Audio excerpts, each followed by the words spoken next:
Welcome back. All right. So yesterday I talked about number one draft picks, right? Ranking number one draft picks from the year 2005 through to the year 2020.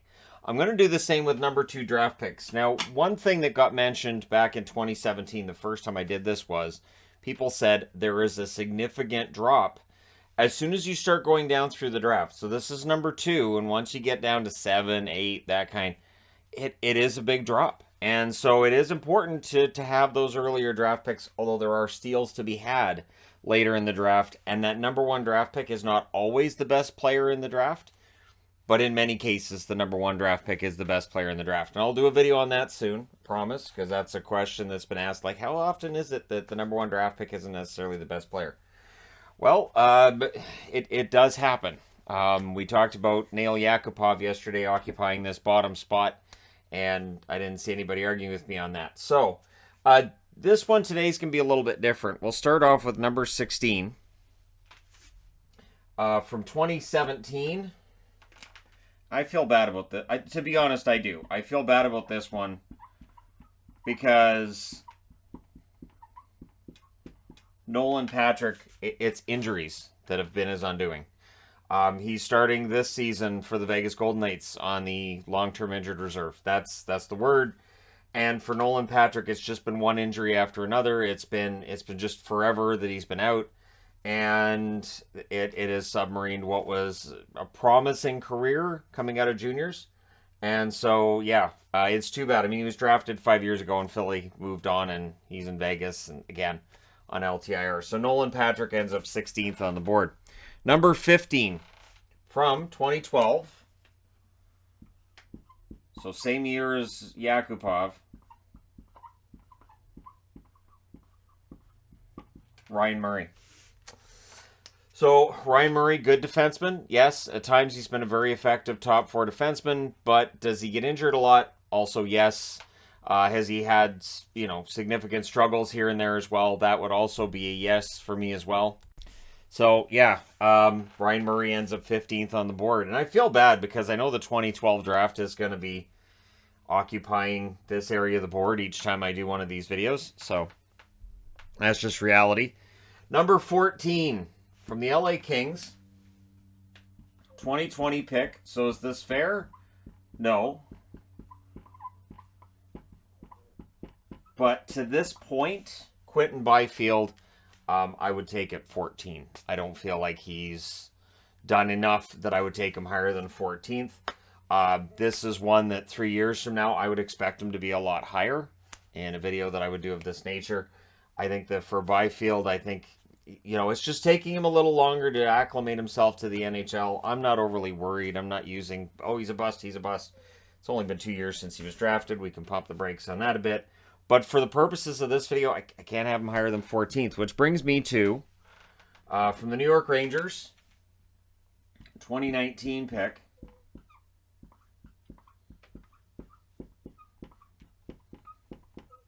New York Rangers, Kaapo Kakko. Kakko has a lot of potential. He does. And I think there's some scoring there. The one question I've started asking myself is it going to be a situation where that scoring shows up somewhere else? Is he going to end up being that scoring forward for another team other than the Rangers? Kakko on that kid line with Hedel and Lafreniere in the playoffs, they looked pretty darn good. That being said, they need more goals out of Kakko. They've got him signed for another year. There's been debate about whether or not Kakko's staying with the Rangers much beyond this season, but again, as a number 2 pick, I've got him at 13th. The potential's there. Hopefully he gets there. Number 12 from the Anaheim Ducks. They pick in 2005, and they take Bobby Ryan. So Bobby Ryan had a very good career. And at this stage in time, it looks like his NHL career is finished. He wasn't signed at all this past season. I don't think he's actually retired. I'm pretty sure he hasn't actually retired. But his career does look like it's finished. But for Bobby Ryan, good scorer, good player at points. Ends up with a contract that's a little bit high with the Ottawa Senators. But yeah, looking at this list, I ended up ruling him out at this stage. I felt like the other 11 players had performed better to this point and whatnot, or just had better careers. So Bobby Ryan ends up 12 on the board. Number 11 From 2007 with the Philadelphia Flyers,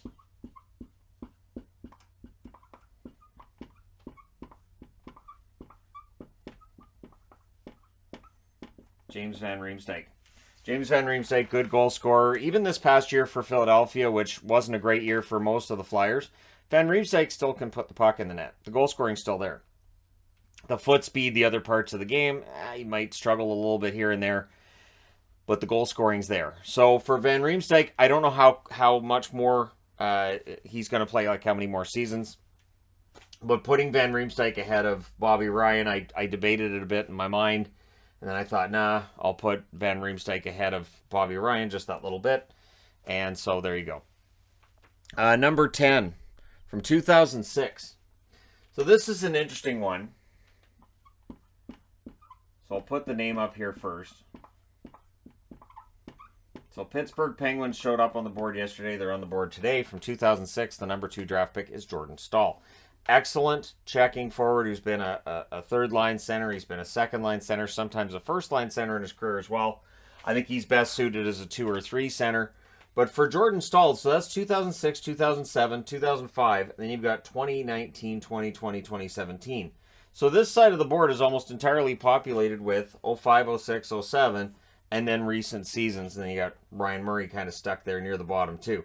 But I thought that was interesting that this is the way that it shakes down. And it really shows, because in 2005, that's Sidney Crosby. 2007, that's Patrick Kane. So, yeah, those are a couple of pretty good players. And so if you're drafting second, you're doing your best. But the guys you're picking are not on that same level. Number 9. 2018. So another recent one on the board, but higher up than the other guys.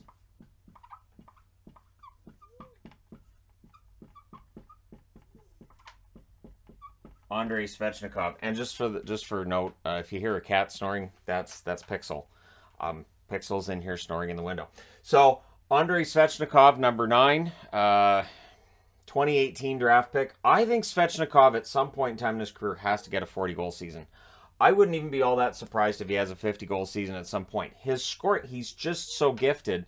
And yet you look at the scoring totals from Svechnikov over his career, and I don't want to use the term underwhelming because he's a good scorer, but you're surprised a little bit that he doesn't have more goals and points. So at some point in time, Svechnikov will likely move up. At this stage, I felt like having him on this side of the board made the most sense when I looked at the players who were 1 through 8. But again, it definitely shows that drop-off between 1 and 2 when we look at this. And again, by the time this is done, you guys will see what I'm talking about. Number 8. So over on this side of the board now, Buffalo Sabres draft pick in 2014.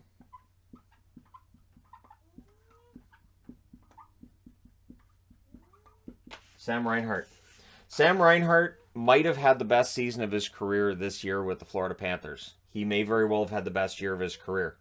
That being said, Reinhart, it was a while before he got things going at the NHL level. He's there now. And so, yeah, Sam Reinhart, the number 2 pick in 2014. Pretty good draft in 2014. I don't think I've done a redraft of 2014, have I? Maybe I should. Because for all the arguments that the redrafts have and the arguments you're going to get with any list video, anyways, it's kind of fun to put list videos together, I'm going to be honest. I'm kind of sad that I haven't been doing top centers, wingers, defense, goaltenders, and all that, but those ones usually ended up being just more trouble than they were worth. Number 7 for the Winnipeg Jets from 2016, Patrik Laine. Patrik Laine, a pure goal scorer who also is a better setup man than I think people give him credit for. Now, Laine is one of those guys that I still think some overrate him, some underrate him as well. I just try to keep my expectations with Laine pretty simple. I think 30 goals, 70, 75 points this year, I think people will be pretty happy with that. Laine settled in pretty well in Columbus. Of course, his time in Winnipeg, there were some ups and downs there as well. Many videos on the channel about Patrik Laine. I ended up putting him in 7th place on the board. Number 6, Boston Bruins. I believe this was, 2010. So I talked about this in yesterday's video. where Taylor Hall was the number 1 pick, Tyler Seguin was number 2, and it was the Taylor draft. And it was the argument of it doesn't really matter which one you pick. They're both very good players. They're both going to be dynamic forwards and have long careers. They've had long careers. They've been dynamic forwards. With Seguin, and because I know people are going to say, well, you wouldn't take Laine right now behind Seguin. Over their careers, yes. Over their careers, absolutely. Remembering Seguin's drafted 6 years earlier. Right now, if I was putting a team together, I would put Laine on my team ahead of Seguin based on their current levels of production and just their level of play. Seguin really needs a bounce back year for Dallas. Big part of the reason why Dallas went out and changed things behind the bench, because I think Bonus stepping away might be good for both Seguin and Ben. They need those guys to play better. So Seguin, though, I'm still okay with having him at 6. I would totally understand people thinking that Laine or Reinhart should go earlier, and that's one of the beautiful things about these lists. Number 5 for Colorado, looking back to 2011.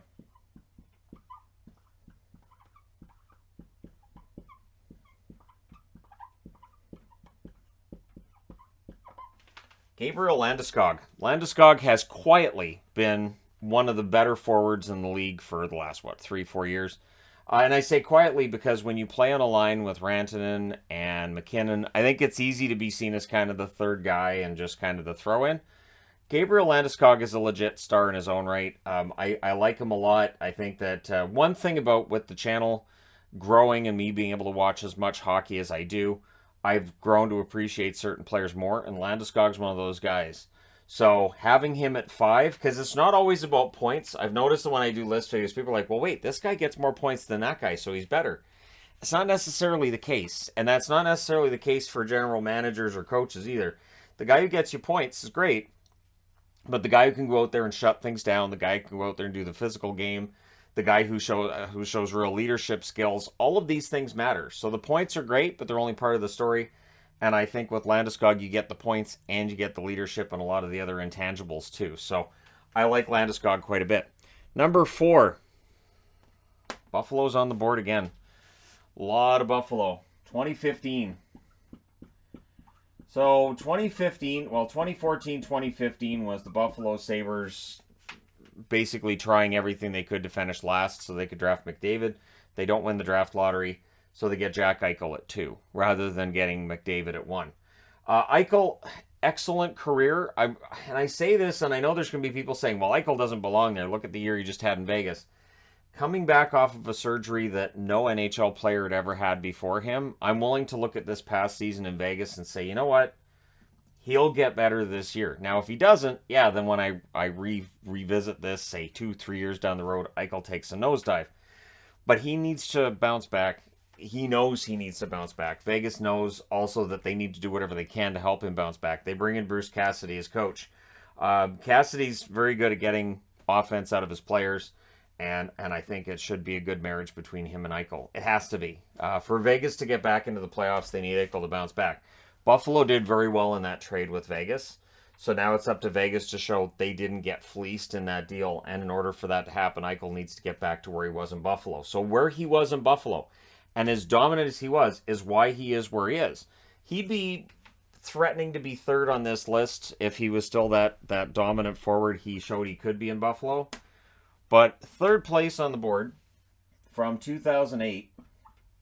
2008 or 2000? Yeah, 2008. I had to double check it wasn't 2009. Drew Doughty. Drew Doughty, already a Hall of Famer. I don't think there's much argument about Drew Doughty being in the Hall of Fame. Yeah, he's going to be in the Hall. Kopitar is going to be in the Hall as well. Jonathan Quick, you can make the argument for Jonathan Quick for the Hall. He's got 2 Stanley Cup rings. He's got a lot of wins. I don't see how you don't put Quick in, but Drew Doughty is one of the best defensemen in the league when he's healthy. One thing that was happening this year before he got hurt was, before we found out that the NHL wasn't going to the Olympics, he was having a fantastic start to the season because it was being said that he wasn't on the radar of the Canadian Olympic team, and he wanted to show that he could still play. There's a lot of ego with Drew Doughty. I remember a couple years ago with the Canucks beat him, and he said we shouldn't lose to a team like that. So the Canucks owned it with teams like that t-shirts. But I understand where Doughty's coming from. There's a lot of pride there, and he really believes in himself and his teammates. So while it may sound like an insult to say we shouldn't lose to a team like that, I took it more as him saying, hey, I believe in this group. I think we're better than that team. I'm okay with that. I respect that level of honesty. So Doughty, excellent career for him. And who knows, maybe in the next Olympics, maybe Doughty's still around and maybe he earns himself a job on the team. Maybe just, and I'm saying maybe, I'm not saying definitely, just saying maybe. So number 2 on the board from, 2013.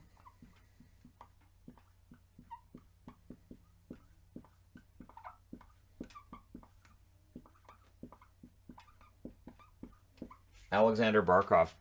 Barkov is one of the best forwards in the league. One debate that I saw a lot this year was Huberdeau or Barkov. Who's the better player, Huberdeau or Barkov?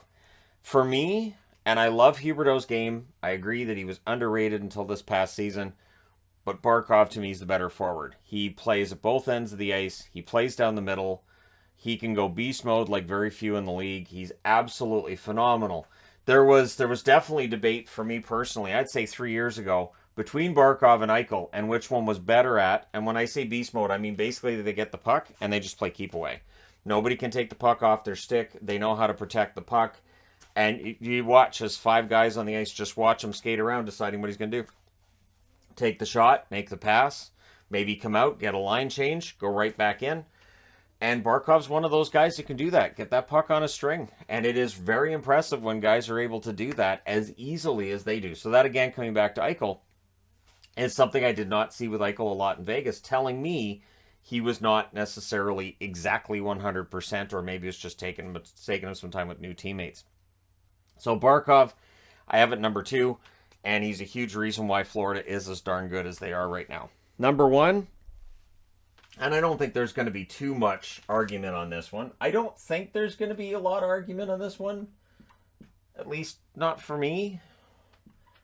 When I looked at this list, I really did not debate who gets number 1, because to me, from 2009, Tampa Bay's Victor Hedman, yeah, he's the best number 2 pick from 2005 till 2020, and I don't know how close it is. Barkov, yes, beast mode, great forward, fantastic center. If I did rank the top 10 centers in the league, I think Barkov's in there.